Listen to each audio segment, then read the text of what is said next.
오늘 하나님께서 주신 말씀은 누가복음 7장 18절부터 23절까지 말씀입니다. 함께 교독하겠습니다. 18절 하나님의 말씀입니다.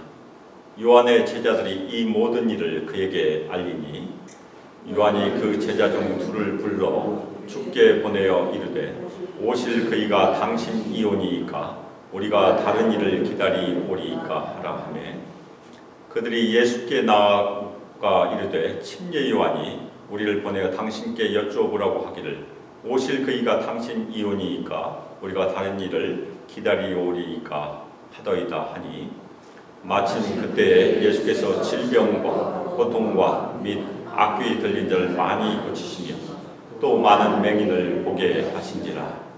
예수께서 대답하여 이르시되 너희가 가서 보고 들은 것을 요한에게 알리되 맹인이 보며 못 걷는 사람이 걸으며 나병 환자가 깨끗함을 받으며 귀먹은 사람이 들으며 죽은 자가 살아나며 가난한 자에게 복음이 전파된다 하라. 누구든지 나로 말미암아 실족하지 아니하는 자는 복이 있도다 하시니라. 아멘. 우리의 인생의 길은 어떤 때는 올라가기도 하고 어떤 때는 내려가기도 합니다. 어떤 사람들은 롤러코스터처럼 올라갔다 내려갔다를 하기 때문에 어려움을 겪기도 하죠. 우리 인생 가운데 최고로 올라간 적이 언제입니까? 최고의 경지에 올라간 적. 우리 성도들 중에서도 아마도 최고의 경지에 올라간 적이 있을 것이고, 그런데 어떤 때는 바닥으로 곤두박질 치기도 합니다. 우리가 사업을 하다가 아니면 인생의 어려움 때문에 바닥을 경험하기도 하죠. 저희가 몇 주 동안 구약의 선지자들 살펴보았는데 엘리사도 살펴보았고 엘리야도 살펴보았죠. 그런데 구약의 위대한 선지자 엘리야는 인생의 최고를 경험한 때가 진짜 있었어요. 그것이 언제입니까? 갈멜산에서 바알의 선지자 450명, 아세라의 선지자 400명과 붙었을 때 1대 850. 누가 이겼을까요? 우리 보통 생각하면 850명이 당연히 이길 것이라고 생각하는데 엘리야가 이겼어요. 어떻게 이겼습니까? 불로 응답한 시인이 누구인가 대결을 했어요. 그런데 바알과 아세라는 불로 응답하지 못했습니다. 거짓 선지자의 간구에 그 신은 전혀 응답하지 못했어요. 그런데 엘리야가 아브라함과 이삭과 이스라엘 하나님 여호와를 부르자 여호와께서 불로 진짜 응답하셨어요. 그 장면을 살펴보면 너무나 재밌어요. 그 번제물에다가 물을 가득 붓잖아요. 불이 내려와야 되는데 물이 있으면 불이 붙기가 어려운데 장작 더미나 다 물을 부었어요. 그런데 하늘에서 진짜 불이 내려와서 물까지도 다 핥아버리는 그런 놀라운 기적이 일어났어요. 그 기적을 보고 거기 있는 백성들이 뭐라고 부르짖습니까? 여호와 그는 하나님이시로다. 여호와 그는 하나님이시로다. 그렇게 고백했어요.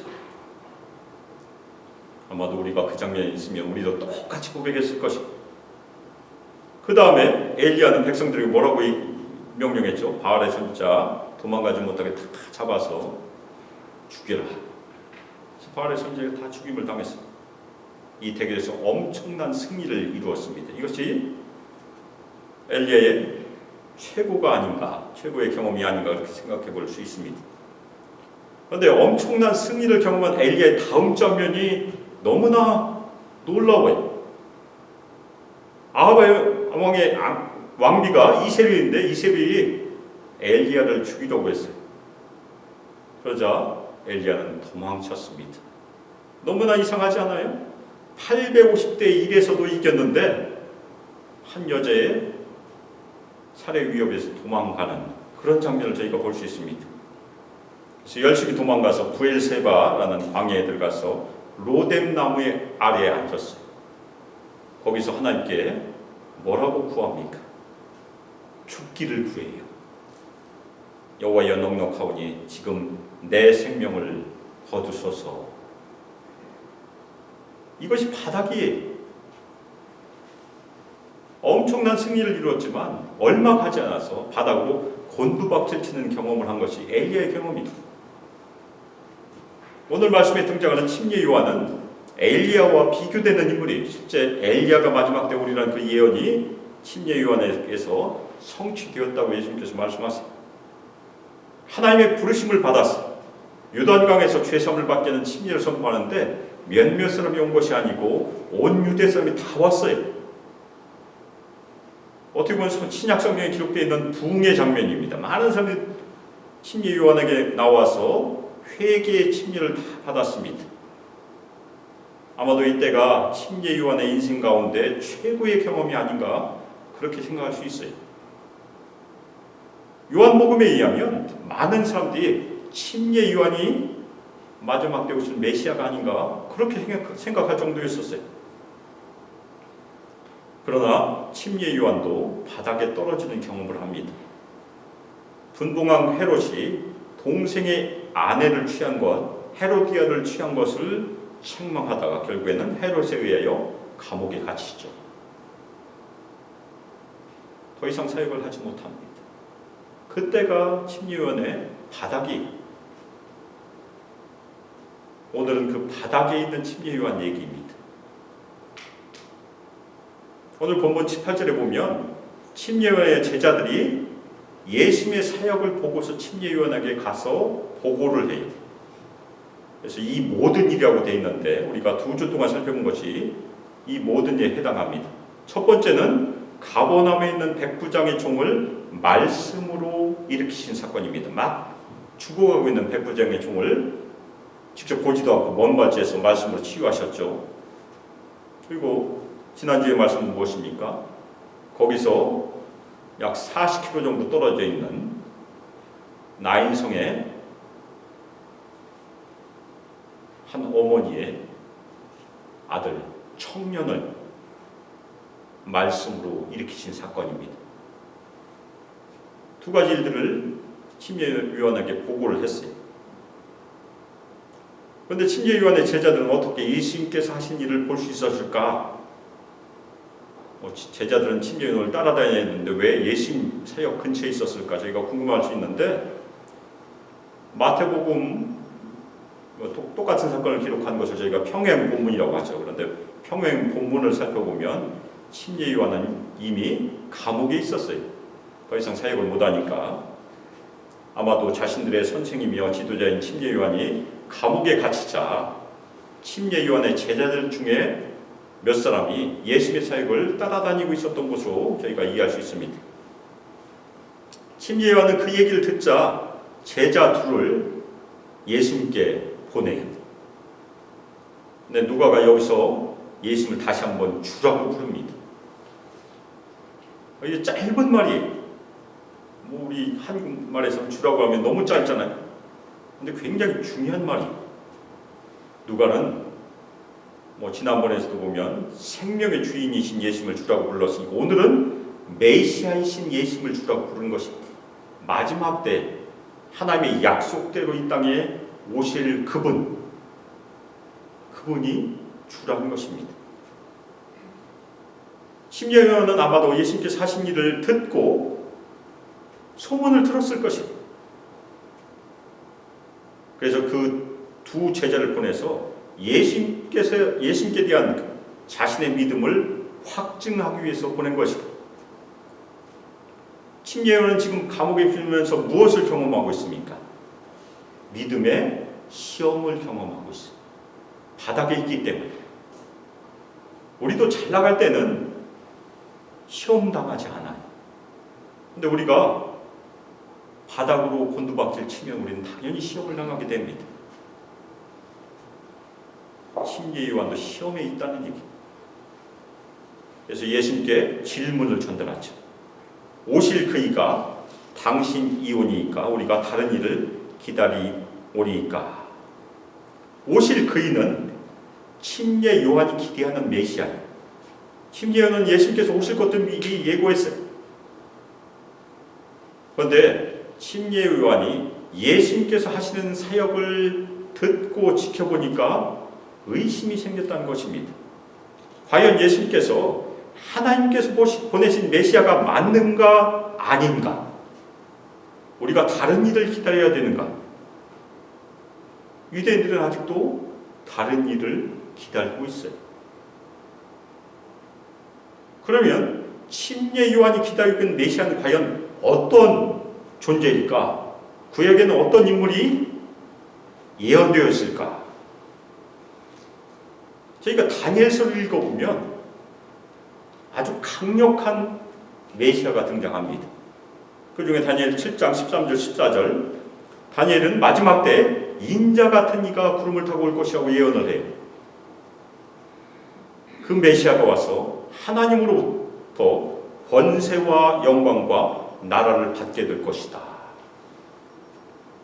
내가 또 밤 환상 중에 보니 인자 같은 이가 하늘 구름을 타고 와서 옛적부터 항상 계신 이에게 나아가 그 앞으로 인도되매 그에게 권세와 영광과 나라를 주고 모든 백성과 나라들과 다른 언어를 말하는 모든 자들이 그를 섬기게 하였으니 그의 권세는 소멸되지 아니하는 영원한 권세요 그의 나라는 멸망하지 아니할 것이다.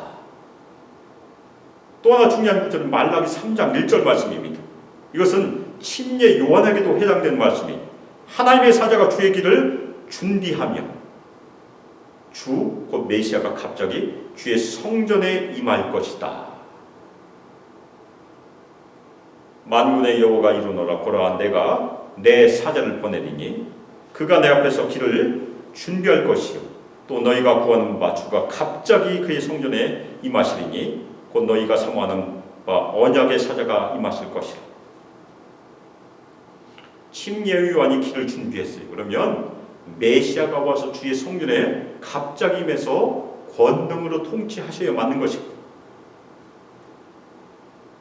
침례 요한은 예수님의 길을 예비했어요.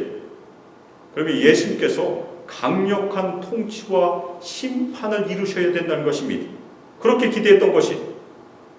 그런데 그러한 통치와 심판은 예수님의 사역에서 아직 일어나지 않았어요. 이 아직이라는 것이 굉장히 중요합니다. 아예 일어나지 않는 것이 아니에요. 다니엘서 7장 13절 14절은 예수님께서 나중에 재판받으실 때 직접 인용하신 말씀입니다. 인자 같은 이가 구름 타고 오게 될 것이다. 자신이 나중에 오실 것이라는 얘기. 예수님께서 이 땅에 오실 때는 그렇게 오실 것이고 영광 중에. 그런데 예수님의 공생의 사역에서는 아직 일어나지 않았어요. 침례요한 예수님께서 2번 오실 것을 전혀 알지 못했다는 얘기. 침례요한은 어떤 메시아를 기대했습니까?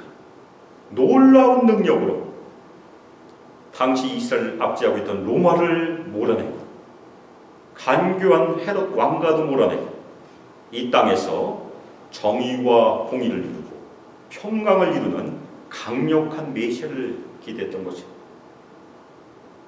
다윗의 왕권, 영원한 왕권을 회복하는 그런 메시아를 기대했어요. 그런데 침례 요한이 기대하는 그런 메시아의 강력한 왕국은 아직 임하지 않았어요. 나중에 임할 것입니다. 또 하나 침례 요한이 지금 개인적으로 겪고 있는 것이 무엇이죠? 감옥에 있지 않아요. 자신 감옥에 포로된 자이지만 예수님의 사역을 통해서 아직 자유를 얻지 못하고 있어요. 침례 요한이 지금 겪고 있는 믿음의 시련은 무엇입니까? 자신이 지켜본 제자들이 전해준 그 예수님의 사역의 모습은 자신이 이제껏 구약 성경을 통해서 기대했던 것과 차이가 난다는 얘기. 그래서 믿음의 시련을 지금 겪고 있는 것입니다. 침례 요한의 제자들이 예수님께 나와 침례 요한의 말을 그대로 전해줘. 똑같은 말이죠. 오실 그이가 당신이 오니까 우리가 다른 일을 기다리오일까. 두 제자들이 아주 신실하게 까먹지 않고 그 말을 그대로 전해준 것 같습니다. 근데 마침 그때 예수님께서 사역을 계속하고 계셨어요. 그래서 질병과 고통과 악기에 들린 많은 사람들을 고치신다. 그리고 많은 맹인을 보게 하신다. 오늘 유사이들과 마가복음 지금 같이 짧은 시간이 있기 때문에 짧게 예수님의 사역을 나누고 있는데, 예수님의 사역, 공생의 사역은 3가지로 저희가 압축할 수 있어요. 첫 번째는 많은 병자들을 고치셨습니다. Heal the sick. 두 번째는 무엇입니까? 귀신들을 쫓아내셨어요. Cast out demon. 세 번째는 무엇입니까? 하나님의 나라를 전파하셨죠. 복음을 전파하셨어요. Proclaim the gospel. 바로 오늘 말씀 그 내용이 그것이 예수님의 메시아 되심을 증거하는 놀라운 사역이. 그래서 예수님께서 침례 요한의 제자들에게 오실 그이가 나다라고 직접 대답하지 않으시고 그 사역을 보여주세요. 너희가 가서 보고 들은 것을 요한에게 알려라. 맹인이 보며 못 걷는 사람이 걸으며 나병 환자가 깨끗함을 받으며 귀 먹은 사람이 들으며 죽은 자가 살아나며 가난한 자에게 복음이 전파된다 하라. 지금까지 저희가 누가복음을 보면서 이것을 다 봤어요.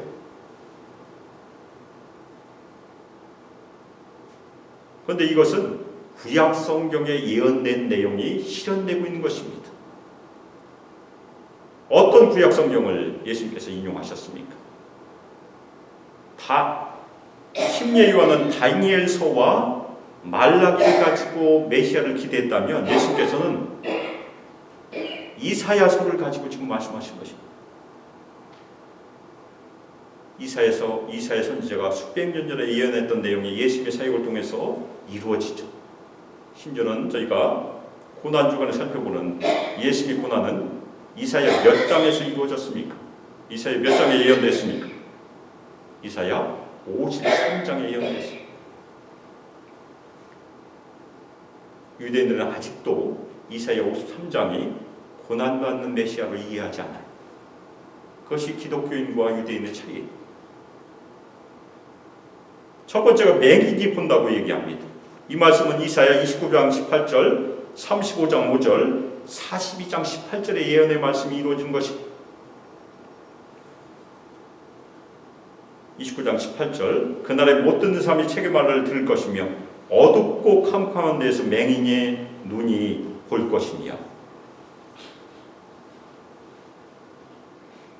35장 5절 그리고 42장 18절도 맹인이 본다는 말씀이 등장을 합니다. 맹인이 본다는 것은 하나님께서 이스라엘에게 지금 긍휼을 베푸시고 계신다는 것을 보여주는 놀라운 사건입니다. 그리고 못 걷는 사람이 걸으며 역시 이사야 35장 6절 말씀이 이것을 예언하고 있습니다. 그때 저는 자는 사슴같이 뛸 것이다. 저는 자가 누구입니까? 못 걷는 사람이잖아요. 실제 예수님의 사역에서 이것이 이루어지고 나중에 사도 베드로와 요한도 성전 미문 앞에서 이 기적을 보여줘요. 그 사람이 진짜 뛰었어요. 귀 먹은 사람이 들으며 에바다 그래서 열리잖아요. 역시 이사야 35장 5절 42장 18절의 말씀입니다. 35장 5절 제가 읽었지만 그때 맹인의 눈이 밝을 것이며 못 듣는 사람의 귀가 열릴 것이다. 메시아의 사역을 통해서 이것이 이루어진다는 얘기입니다. 이것은 새로운 왕국, 하나님의 나라가 도래하는 것을 얘기하는 것이고 궁극적으로 새 창조가 이루어짐을 상징하는 사건입니다. 그리고 나병 환자가 깨끗함을 받으며 성경에 많이 기록되어 있습니다. 부정한 사람이 깨끗하게 되는 것은 새날이 도래하는 것을 보여주는 사건입니다. 이스라엘 사람들은 부정함과 깨끗함을 완전히 구분했잖아요. 부정한 사람은 절대 하나님께 예배드리지 못해요. 그런데 예수님께서는 그 장벽을 허무신 사건으로 나병 환자를 치유하신 것입니다. 불결한 사람들, 저희도 이미 예수 믿기 전에는 다 불결한 사람들이었어요. 이방인이니까. 성전에 들어갈 수 없는 사람들. 그렇지만 저희가 예수를 믿음으로 하나님 계신 지성소에 직접 나갈 수 있잖아요. 아멘입니까? 얼마나 놀라운 사건이. 제사장만 그것도 그냥 들어가지도 못하고 항상 희생 제사를 드리고 1년에 한 번밖에 들어갈 수 없는 길을 우리는 하루에도 몇 번씩 들어갈 수 있어요. 예수 그리스도의 이름으로 우리는 다 들어갈 수 있습니다. 그리고 죽은 자가 살아난다. 지난주 말씀 있잖아요. 이사야 26장 19절의 예언이 이루어진 것입니다. 주의 죽은 자는 살아나고 그들의 시체들은 일어나리이다. 나인성의 과부의 아들이 이렇게 일어났어요. 그래 누운 자들아 너희는 깨어 노래하라. 주의 이슬은 빛난 이슬이니 땅의 죽은 자들을 내놓으리로다. 이 말씀은 예수님께서 이 땅에 오실 때 일어날 부활의 사건입니다. 예수님께서 처음 오셔서 죽은 자를 살리신 것이 앞의 구절이라면 예수님께서 두 번째 오셔서 모든 죽은 자들이 땅에서 일하는 것이 두 번째 하반절이 얼마나 놀라운 예언입니까? 그리고 가난한 자에게 복음이 전파된다. 이미 저희가 살펴본 말씀입니다. 누가복음 4장에 나오죠. 이사야 61장 1절 예언의 말씀이 이루어진 것입니다. 주 여호와의 영이 내게 내리셨으니 이는 여호와께서 내게 기름을 부으사 가난한 자에게 아름다운 소식을 전하게 하려 하심이라. 나를 보내서 마음이 상한 자를 고치며 포로된 자에게 자유를 갇힌 자에게 노임을 선포하며. 그것이 예수님의 사역이. 예수님은 가난한 자에게 기쁜 소식을 전하시도록 하나님으로부터 보내심을 받은 하나님의 아들임을 증거하는 놀라운 구절입니다. 이 예수님의 말씀을 듣고 요한의 제자들이 당연히 이해했을 것이에요. 구약을 아니까, 이사야 선지자의 말씀을 아니까 당연히 이해했을 것입니다. 그리고 이 두 제자가 그 말씀을 당연히 요한에게 전해줬겠죠. 침례 요한은 그러면 예수님의 사역을 이해했을까요? 이해하지 못했을까요? 당연히 이해했을 것입니다. 구약에 예언된 말씀을 침례 요한도 알기 때문에 그래요. 예수께서는 직접 내가 오실 그분이다 대답하지 않으셨어요. 오히려 자신이 지금 하고 있는 그 사역이 이사야 선지자를 통해서 오래전에 예언된 내용을 실현화시킨 것이다 대답하신 것입니다. 성경에 오실 그분에 대해서 말씀하신 것이 내 사역을 통해서 지금 이루어지는 것을 보라 그렇게 말씀하신 것입니다. 그래서 예수님께서는 간접적으로 대답하셨죠. 맞다. 내가 오실 그분이다. 아멘입니까? 우리도 그렇게 대답해야 되는 것이에요. 맞습니다. 오실 그분이 바로 주님 예수님이십니다. 그것이 우리 성도들의 고백이 되어야 된다는 얘기입니다. 우리는 눈을 떠야 된다는 얘기입니다. 예수님께서 하시는 사역을 통해서, 그분이 하시는 모든 이적과 기사를 통해서, 그리고 그분이 선포하는 하나님 나라의 복음을 통해서 그분을 볼 수 있어야 된다는 얘기입니다. 귀를 열고 눈을 열어서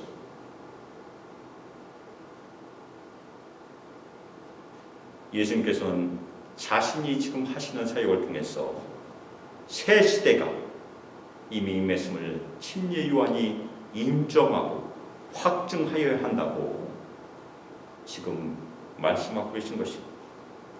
그리고 예수님께서 말씀하셨어요. 누구든지 나로 말미암아 실족하지 아니하는 자는 복이 있도다. 최근에 대한성서공회에서 새로 번역해서 신약만 지금 발표했는데 시편과 신약이 나와 있습니다. 새 한글 성경. 그것을 제가 읽어보겠습니다. 복이 있습니다. 누구라도 나 때문에 걸려 넘어지 않을 사람은. 원래 원어는 복이 있습니다가 앞에 있어요. 우리 개역개정은 그것을 뒤집어서 번역을 해서 뒤에 있지만 새 한글 성경은 앞으로 위치시켰습니다.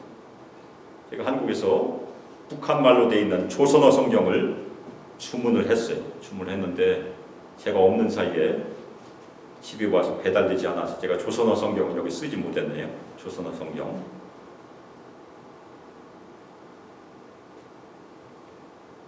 복이 있습니다. 그래서 누구에게 선포한 말씀입니까? 믿음의 걸려 넘어지지 않는 사람들. 그것이 예수님께서 하시는 핵심의 내용이에요. 믿는 자들에겐 예수님은 보배로운 돌이십니다. 그런데 베드로전서 2장 8절 말씀에 보면 믿지 아니하는 자들에게는 예수님은 부딪히는 돌이에요. 깨지게 하는 돌, 걸려 넘어지게 하는 바위. 만약 우리가 바닥으로 떨어졌는데 운이 나빠서 푹신푹신한 땅에 떨어지면 그래도 괜찮겠는데 바위에 떨어지게 되면 어떻게 될까요? 머리가 깨지고 뼈가 부러질 수 있죠. 베드로는 그것을 얘기하는 것입니다. 우리는 예수님 때문에 구원을 받기도 하지만 예수님을 믿지 않으면 걸려 넘어질 수 있다는 경고의 말씀이에요. 우리 신앙생활에서 어떤 때는 높이 올라가기도 합니다. 신앙생활하다 보면 좋은 때도 많이 있죠. 하지만 신앙생활에서 바닥으로 추락하는 경험도 하기도 해요. 제가 켄터키에서 신학교 다닐 때 어느 교회에서 세미나가 있었어요. 그때 세미나 후에 강사로 오신 목사님과 그 교회 담임 목사님 사이에 대화가 있었고 저도 그 자리에 있어서 그 얘기를 들었습니다. 그래서 그 강사 목사님이 사역에서도 올라갈 때도 있고 내려갈 때도 있고 그런 사역에 커브가 있다는 얘기를 하시니까 그 담임 목사님이 자신은 그동안 이민교에서 거기는 작은 교회였었기 때문에 자신은 계속 내려가고 있었지만 이제 하나님께서 자신을 올려주신 것 같다고 고백을 했어요. 그러나 그 목사님은 얼마 있지 않아서 자신이 바닥으로 추락하는 경험을 하셨어요. 아들 때문에 다른 사람 앞에서 무릎을 꿇는 일을 경험하신 것입니다. 물론 세월이 지나서 회복이 되었고 문제를 일으킨 아들은 치과대를 졸업하고 치과 의사가 되었어요. 그리고 그 목사님은 지금 현재 남침례교회 해외 선교사로 열심히 사역하고 계세요. 우리가 내려갈 때도 있고 올라갈 때가 반드시 있어요. 우리가 원하지 않지만 우리는 건강 때문에, 사업 때문에, 어떤 때는 가정이나 자녀들 때문에 내려가기도 합니다. 그리고 신앙 때문에 우리가 섬기는 교회 때문에도 내려갈 때가 있어요. 교회가 어려움이 생기면 많은 성도들이 바닥으로 내려가기도 해요. 특별히 오늘 말씀은 어디에 적용해야 됩니까? 우리가 일상생활에서 적용할 수 있지만 믿음이나 교회 때문에 바닥을 경험할 때 우리는 걸려 넘어질까 조심해야 된다고 말씀을 적용해야 돼요. 오늘 말씀에서 예수님께서 경고하신 것처럼 예수님께 대한 회의를 품고 아니면 예수님 때문에 걸려 넘어진 사람들은 복을 놓치는 사람이 될 수 있다는 얘기. 그러면 신앙 때문에 아니면 교회 때문에 바닥에 내려가게 될 때 우리가 어떤 회의를 품을 수 있습니까? 어려운 시기에 예수님께서 과연 우리와 함께 하시나 의심할 수 있을 것이고 과연 우리를 도우고 계신가? 우리가 열심히 기도했는데 왜 예수님께서는 우리의 기도에 응답하시지 않나? 회의가 찾아올 때 우리가 이 말씀을 적용해야 된다는 얘기입니다. 그러면 어떻게 해야 할까? 하나님의 손이 멀리 느껴질 때, 예수님께서 함께 계시지 않는다고 느껴질 때 우리는 어떻게 해야 할까요?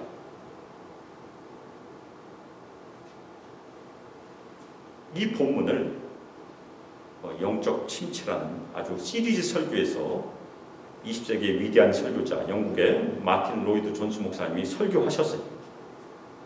책이 하나입니다. 책이 하나. 근데 이 본문을 설교하실 때 믿음의 회의가 찾아오고 영적인 침체를 경험할 때 해야 될 일을 우리에게 조언하고 있습니다. 그 해답을 찾기 위해서 다른 데로 가지 말라는 것입니다. 우리가 어려울 때 유혹은 무엇입니까? 주변에 신령한 사람이 있다고 하면 그곳에 가게 돼요. 그래서 대전에서 교회 다닐 때 신령한 곳에 갔다가 어려움을 겪은 사람 몇 사람이 진짜 있었어요. 가지 말라는 것입니다. 어디로 가야 됩니까? 다른 데로 가지 말고 침례 요한처럼 예수님께 직접 나아가야 된다는 얘기예요. 예수님으로부터 시험을 받았더라도 우리의 주인 되신 예수님께 다시 나가야 된다는 얘기입니다. 지금 예수님은 침묵하고 계세요. 대답하지 않으세요. 도우지도 않으세요. 예수님의 손은 멀어 보이지만 그럴 때에도 예수님께 직접 나아가 예수님께 끊임없이 물어보라는 얘기입니다. 언제까지입니까? 예수님께서 대답하실 때까지 인내함으로 기다리고 계속해서 예수님께 물어보는 것이 가장 좋은 길이란 얘기예요. 우리는 항상 고속도로를 달리잖아요. 우리 신앙생활에 항상 넓게 뚫린 고속도로라면 얼마나 좋겠습니까? 근데 우리는 어떤 때는 거친 길도 가게 돼 있어요. 그리고 우리가 원치 않지만 우리가 구덩이에 빠지는 경험도 하게 됩니다. 바닥으로 떨어지는 경험을 할 때가 있어요. 그런 믿음의 시련이 찾아올 때, 믿음의 회의가 찾아올 때 다른 곳에서 해답을 찾지 마시고 오히려 우리의 믿음의 주인 되시는 예수님께 직접 나아가 직접 물어지기를 주님의 이름으로 축원합니다.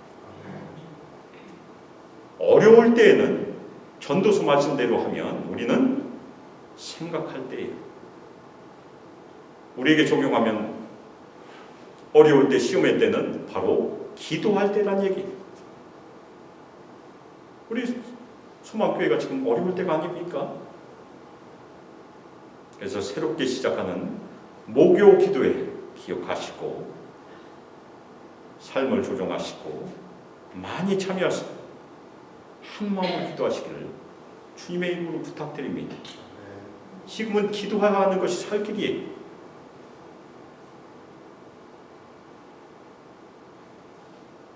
특별히 이 어려운 때에 우리 모든 성도들 교회 나와서 기도하지 못하시더라도 있는 자리에서 기도의 무릎을 더욱더 든든히 하시고 예수님께 열심히 나아가시기를 주님의 이름으로 부탁드립니다. 그것이 우리 소망교회가 일어날 수 있는 중요한 비결이에요. 예수님의 말씀 가운데 저도 늘 기억하고 기도하는 말씀이 무엇입니까? 기도 외에는 이런 이유가 나갈 수 없느니라. 아멘입니까? 그러니까 지금은 기도할 때예요. 우리 모든 성들이 우리 소망교회가 어렵다고 이해하실 것이에요. 이 어려운 때에 우리 모든 성도들 예수님께 직접 나아가시고 주님의 응답하심을 직접 체험하시고 위로를 받고 쉼을 얻는 믿음의 전기를 마련하시기를 주님의 이름으로 축원합니다. 우리 모든 성도들 기도를 통해서 영적인 부흥을 경험함으로 우리 소망교회 다시 한번 새롭게 일어나는 복된 교회가 되기를 주 예수 그리스도의 이름으로 축복하며 기도합니다. 아멘. 이제는 주 예수 그리스도의 은혜, 하나님의 사랑, 성령 하나님의 교통하심과 우리에게 권능 부어주심과 충만히 임하시고 우리 모든 성도들 인도하시고 이 땅에서 우리의 믿음을 더욱더 굳건히 하고 우리의 기도의 무릎을 더욱더 굳건히 하고 믿음의 시련이 찾아올 때 다른 데서 해답을 찾지 않고 오직 우리의 믿음의 주인 되신 예수님께 직접 나가서 예수님께 직접 물어보므로 예수님의 응답을 얻음으로 우리의 믿음을 더욱더 견고하게 하고 이 어려운 시기에 우리가 연합하여 소망교회 영적인 부흥을 이루기를 결단하는 우리 소망교회 모든 성도들, 우리 청년들, 유사이들 위해 영원토록 함께하기를 주 예수 그리스도의 이름으로 축복하며 기도합니다. 아멘.